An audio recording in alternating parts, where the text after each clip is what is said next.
Regine Velasquez ka-level lang ni Chloe San Jose. Hindi natuwa ang mga tagahanga ni Asia's Songbird Regine Velasquez nang makita nila ang poster para sa Mix Global, isang event ng ABS-CBN, kung saan makikita ang pangalan ni Regine at ni Chloe San Jose na ipinantay sa billing. Ang poster ay nagpapakita ng mga pangalan at larawan ng mga artistang kalahok sa event, at ayon sa mga eksperto sa industriya, ang bilang ng bawat artist ay kadalasang nakabatay sa kanilang popularidad at estado sa industriya. Sa poster, makikita na ang mga pinakamalalaking larawan ay inilaan para sa P-pop group na BANI, na kinabibilangan nina Joanna at Maloy, pati na rin sa mga sikat na personalidad tulad nina James Reid at Fiang Smith. Samantalang ang mga larawan nina Regine Velasquez at Chloe San Jose ay parehong maliit, na nagdulot ng hindi pagkakasundo sa mga tagahanga ni Regine. Marami sa mga netizens ang nag-express ng kanilang saloobin, na nagsasabing hindi makatarungan ang pagpapantay sa dalawang artista sa nasabing poster.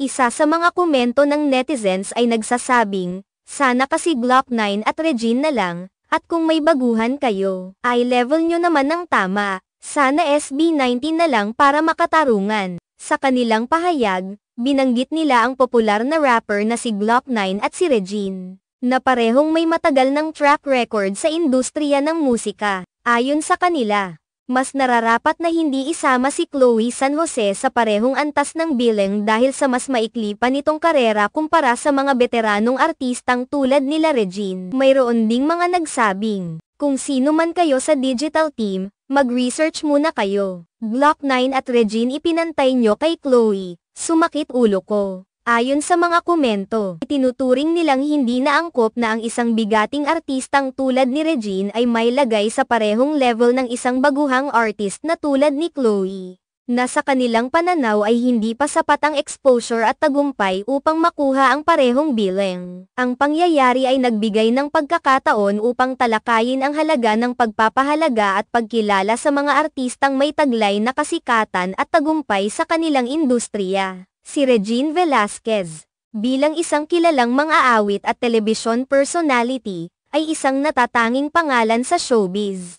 Sa kanyang mahabang karera at mga natamo niyang tagumpay, tiyak na mataas ang respeto at admiration ng kanyang mga tagahanga at mga kasamahan sa industriya. Samantalang si Chloe San Jose, bagaman may mga nakakabilib na talento at pagkakataon sa kanyang career, ay hindi pa nakarating sa antas ng kasikatan ni Regine. Sa ganitong mga pagkakataon, mahalaga ang tamang pagkilala at pagpapantay sa bilang ng mga artist, sapagkat ito ay nagpapakita ng kanilang antas ng pagganap at kahalagahan sa industriya. Maraming fans ang naniniwala na ang tamang pagpapantay ay isang anyo ng respeto sa mga artistang may mas mataas na karanasan at tagumpay. Sa kabila ng mga komentong ito, wala pang formal na pahayag mula sa Mix Global o sa ABS-CBN ukol sa insidenteng ito.